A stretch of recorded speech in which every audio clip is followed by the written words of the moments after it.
বন্ধুরা, ভগবান শ্রীকৃষ্ণের জন্মাষ্টমী তিথি শেষ হওয়ার পরের দিনই শুরু হয় নন্দ উৎসব। জন্মাষ্টমী পালন করে থাকলে বলা হয় এই নন্দ উৎসবও পালন করতে হয়। এই নন্দ উৎসবের যথেষ্ট গুরুত্ব রয়েছে।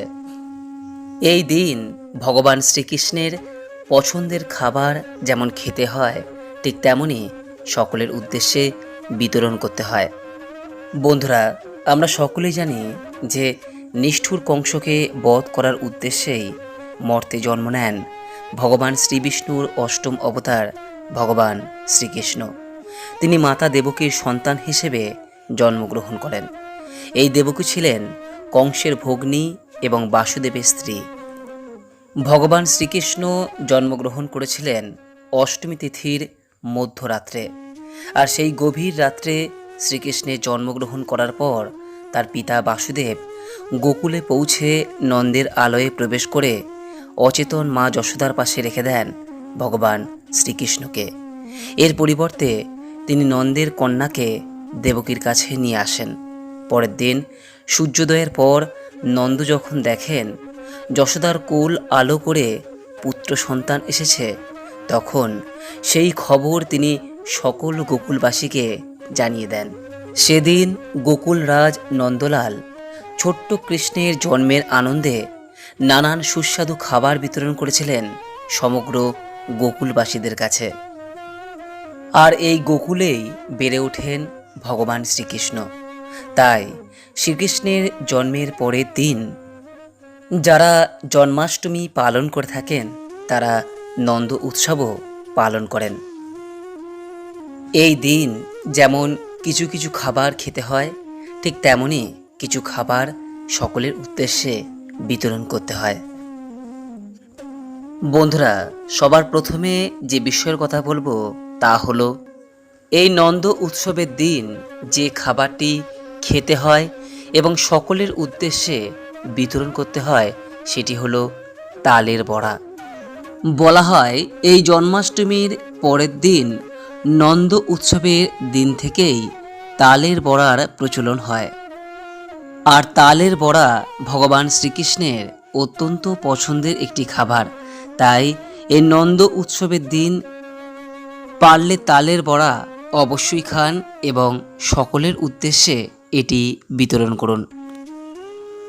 তবে যারা জন্মাষ্টমীতে দীর্ঘ সময় উপবাস রেখেছেন তাদের উদ্দেশ্যে বলি, এই জন্মাষ্টমীতে দীর্ঘক্ষণ উপবাস থাকার ফলে আমাদের শরীরের মধ্যে এক বড় ধরনের পরিবর্তন এসেছে। এই সময় আজকের দিনে অর্থাৎ উপবাস ভঙ্গের দিনে কিছু কিছু খাবার যেমন এড়িয়ে যাওয়া প্রয়োজন, ঠিক তেমনি শরীরকে সুন্দর সুস্থ তরতাজা রাখার জন্য আজকের দিনে কিছু খাবার অবশ্যই গ্রহণ করা প্রয়োজন।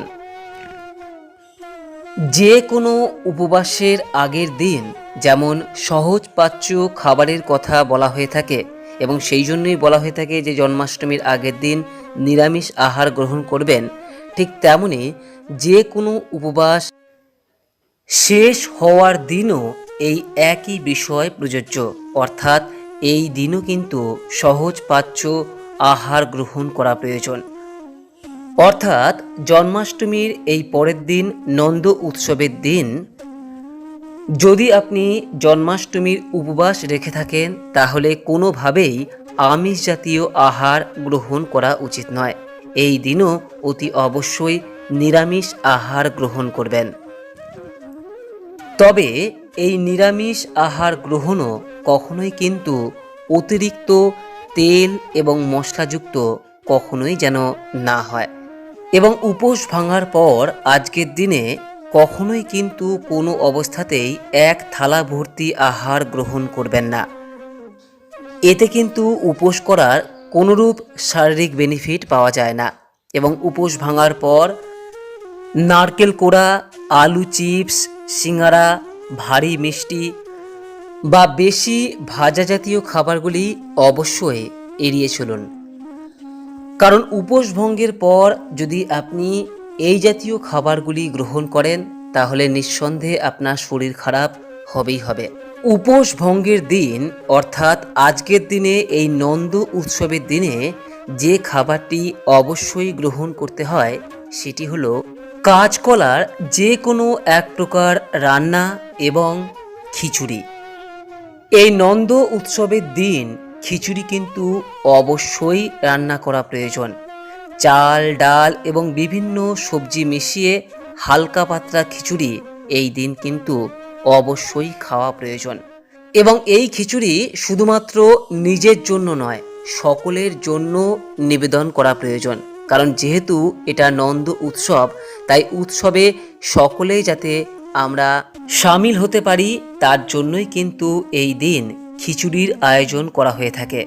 এবং স্বাস্থ্যের দিক থেকেও এটি যথেষ্ট উপাদেয় একটি খাবার। বিশেষ করে দীর্ঘ সময় উপবাস থাকার পর, ব্রতভঙ্গের পর এই খাবারটি কিন্তু অতি অবশ্যই গ্রহণ করতে হয়। তবে এই খাবারটি তৈরি করার পর সবার প্রথমে ভগবানকে উৎসর্গ করতে হয়।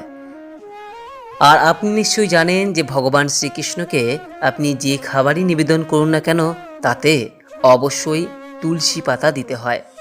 তাই এই খাবারটি তৈরি করার পর দুটি তুলসী পাতা দিয়ে প্রথমে ভগবানের উদ্দেশ্যে নিবেদন করুন, তারপর নিজে গ্রহণ করুন এবং সকলের উদ্দেশ্যে বিতরণ করুন। যেহেতু আজ নন্দ উৎসব, ভগবান শ্রীকৃষ্ণ জন্মেছেন এই আনন্দে সমগ্র গোকুলবাসী উৎসবে মেতেছিলেন এবং শ্রীকৃষ্ণের পালক পিতা নন্দদেব তিনি সমগ্র গোকুলবাসীকে মিষ্টি মুখ করিয়েছিলেন। তাই এই দিন খিচুড়ির পাশাপাশি প্রসাদ বিতরণের সময় কিছু মিষ্টি জাতীয় দ্রব্য বিতরণ করুন। এতে ভগবান অত্যন্ত প্রসন্ন হন এবং এই উপবাস ভঙ্গের পর শরীরকে সুস্থ এবং তরতাজা রাখার জন্য গুড়, গোলমরিচ, লেবু এবং সৈন্ধর্ব লবণ পরিমিত মাত্রায় মিশ্রণ করে সেই জল বারে বারে পান করুন। সম্ভব হলে ডাবের জলও পান করতে পারেন। এই দিন যেহেতু উৎসবের দিন, তাই চেষ্টা করুন অযথা ঝুট ঝামেলায় জড়িয়ে না পড়তে। সকলের সঙ্গে হাসি মুখে কথা বলুন এবং পারস্পরিক শুভেচ্ছা বিনিময় করুন। এই পবিত্র জন্মাষ্টমী আপনি কিভাবে উদযাপন করলেন, আপনার কী রকম অভিজ্ঞতা হলো নিচের কমেন্ট বক্সে শেয়ার করতে ভুলবেন না। এবং যদি কোনো প্রশ্ন বা মতামত থাকে তাহলেও নিচের কমেন্ট বক্সে অবশ্যই জানাবেন। আশা করি দর্শক বন্ধুরা এই ভিডিওটি আপনাকে সমৃদ্ধ করেছে। ভালো লাগলে লাইক করবেন, পারলে শেয়ার করবেন। সকলেই ভালো থাকুন, সুস্থ থাকুন এই কামনা করে আজকের মতো ভিডিওটি এখানেই শেষ করলাম। নমস্কার, ধন্যবাদ। ঈশ্বর আপনার মঙ্গল করুক।